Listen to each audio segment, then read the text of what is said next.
అండి, ఈరోజు మేము కుక్కీకి వెళ్ళినప్పుడు కొబ్బరి పాలతో చట్నీ ఇచ్చారండి. ప్రతి టిఫిన్లో అదే ఇచ్చారు. ఇడ్లీ తిన్నా, పూరి తిన్నా, చపాతీ తీసుకున్నా, దోశ తీసుకున్నా కూడా అదే ఇచ్చారు. అది ఎలా చేస్తారని మేము తెలుసుకుని ఈరోజు మీకు చేసి చూపిస్తున్నాను. దానికోసం కొన్ని పచ్చిమిర్చి, కొన్ని వెల్లుల్లిపాయలు, మనకు ఎంత క్వాంటిటీ కావాలి దోశలోకి అని నేను కట్ చేసి డబ్బాలో వేసి పెట్టుకున్నానండి.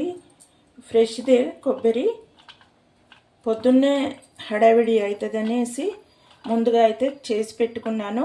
ఇదిగో చూడండి, ఈ కొబ్బరి తీసుకోవాలి. ఇంత కొబ్బరి మేమిద్దరమే ఉంటాం కాబట్టి ఈ మాత్రం తీసుకున్నా. మీరు ఇంట్లో ఎక్కువ మంది ఉంటే ఎక్కువ తీసుకోవచ్చు. ఇప్పుడు దీంట్లోనే పావు స్పూన్ వరకు జీలకర్ర కూడా వేసుకుంటాను. వేసుకుని మిక్సీ పట్టుకోవాలి. కొత్తిమీర, పుదీనా ఉంటే వేసుకోవచ్చు. తర్వాత కట్ చేసి సన్నగా కట్ చేసుకుని, నా దగ్గర ఇప్పుడు ఓన్లీ పుదీనా ఉంది. కొత్తిమీర లేకుండా ఓన్లీ పుదీనా వేస్తే అంత బాగుండదు కాబట్టి నేను కేవలము ఈ కొబ్బరి, వెల్లుల్లి, ఇంకా పచ్చిమిర్చి, జీలకర్ర మాత్రమే వేసుకుంటాను. ఈ పాలను మెత్తగా పట్టుకుంటే, కొంచెం లేతదైతే మెత్తగా పట్టుకున్నామనుకోండి వడకట్టుకోవాల్సిన అవసరం లేదు. చాలా మెత్తని ఫైన్ పేస్ట్ చేసుకోవాలి. మాత్రం ఉప్పు వేసుకుంటాను. 1 స్పూన్ వరకు కల్లుప్పు వేసుకున్నాను. చూడండి, ఇలా మెత్తని పేస్ట్ చేసుకోవాలి.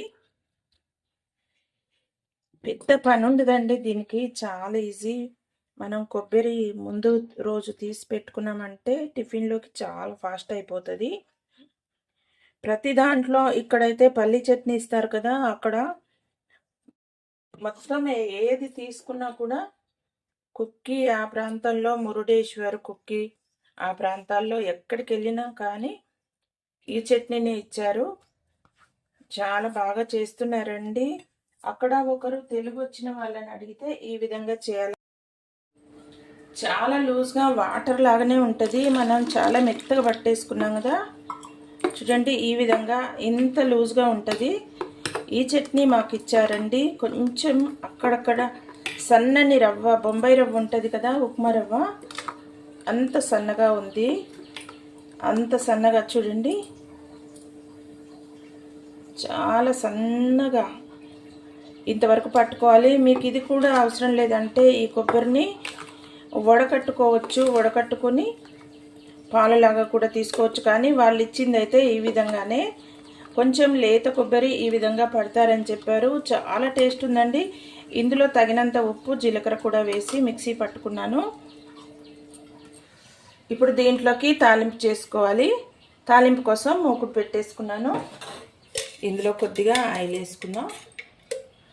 ఎక్కువ ఆయిల్ కూడా అవసరం పడదు, తాలింపు వరకే, మరీ ఎక్కువ అవసరం లేదు.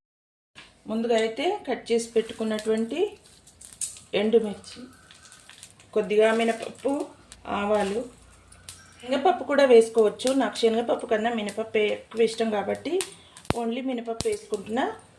కరివేపాకు కూడా వేసుకుంటున్నాను.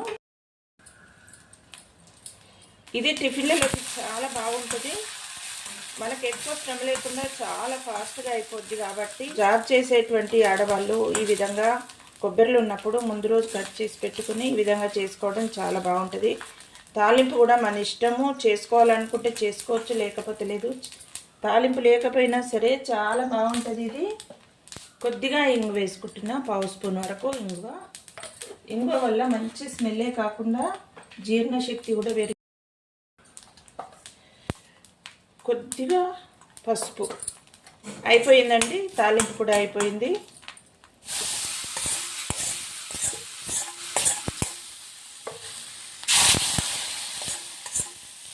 ఇంకా దీన్ని పక్కకు పెట్టేసుకొని ఇప్పుడు మనం దిబ్బ రొట్టెలు చేసుకుందామండి. మినపప్పు, బియ్యం కలిపి పట్టుకున్నటువంటి పిండి. ఇప్పుడు ఇందులోకి సన్నగా బ్లెండ్ చేసుకున్నటువంటి క్యారెట్, పచ్చిమిర్చి, ఇంకా ఉల్లిపాయలు, మీకు నచ్చితే కొత్తిమీర, పుదీనా కూడా వేసుకోవచ్చు. ఇంట్లో ఉంటే కొత్తిమీర లేదు అందుకని పుదీనా ఉంది కానీ వేయట్లేదు. పుదీనా వేసినప్పుడు కొత్తిమీర ఉంటేనే పుదీనా వేసుకోవాలి, ఫ్లేవర్ బాగుంటుంది. జీలకర్ర, తగినంత ఉప్పు ముందుగానే వేసాను. ముందుగా వేసిన వీడియో అయితే స్కిప్ అయింది. ఇది రెండవది. చూడండి వేసుకుంటున్నాను. దిబ్బ రొట్టె అన్నప్పుడు ఈ విధంగా మందంగా వేసుకోవాలి. చూసారు కదా, కాస్త మందంగా ఉంటుంది. పైనుంచి మూత పెట్టుకోవడం వల్ల మనం వేసిన కూరగాయ ముక్కలు ఇంకా దిబ్బ రొట్టె చక్కగా కాలుతుంది. కాలి పైన కరకరలాడుతూ లోపల మృదువుగా చాలా టేస్టీ ఉంటుంది. పైనుంచి మనం కావాలంటే నెయ్యి వేసుకోవచ్చు, లేదంటే నూనె వేసుకోవచ్చు. నేను మా మనవల కోసం అయితే నెయ్యే వేస్తాను. మా కోసం అయితే నూనె వేసుకుందాం. ఉడికిందేమో చూద్దాం.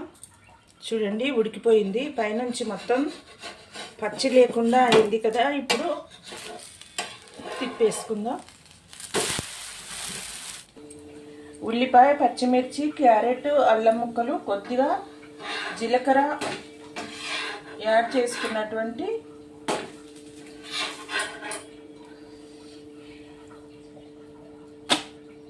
దిబ్బ రొట్టె అండి. ఒక దిబ్బ రొట్టె ఈ చట్నీ అయితే 2 బౌల్స్ వరకు తినగలము. ఇంకా సరిపోతుంది ఇంతవరకు. చాలా బాగుంటుందండి. టేస్టే కాదు, హెల్దీ కూడా. పచ్చి కొబ్బరి కదా, మనము అన్నీ పచ్చివి వేసుకున్నాము. వెల్లుల్లి ఇంకా కొబ్బరి. ఒక మనిషికి ఒక దిబ్బ రొట్టె సరిపోద్ది. అంత టేస్ట్గా ఉంటుంది. చూడండి చాలా టేస్టీ ఉంటుంది. చూసారు కదా, మేము కుక్కి వెళ్ళినప్పుడు మొత్తం ఎక్కడికి వెళ్ళినా ఇదే ఇచ్చారు. కుక్కి, ఉడిపి, మురుడేశ్వర్ ఎక్కడికి వెళ్ళినా ఇదే చట్నీ ఇచ్చారండి. చపాతీలోకి కూడా ఇదే ఇచ్చారు.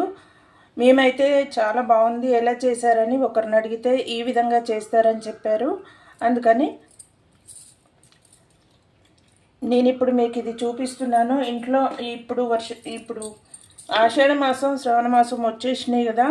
ఇంట్లో ఎక్కువగా పూజలు చేస్తూ ఉంటారు. కొబ్బరిలన్నీ వేస్ట్ అయిపోతూ ఉంటాయి అని అనుకుంటారు. వడల్లో కూడా బాగుంటుందండి ఇది. Super combination. ఏ టిఫిన్లోకైనా తప్పకుండా ట్రై చేయండి. ఒక్కసారి చేస్తే ఇంకా మళ్ళీ చేయాలనుకుంటారు. పిల్లలు కూడా, పెద్దలు కూడా, ఎవరైనా, పిల్లలు కానీ పెద్దవాళ్ళు కానీ చాలా బాగుందని మిమ్మల్ని మెచ్చుకుంటారు. తప్పకుండా వీడియో మీకు నచ్చుతుంది అనుకుంటున్నాను. వీడియో నచ్చితే లైక్ చేయండి, షేర్ చేయండి, సబ్స్క్రైబ్ చేయండి.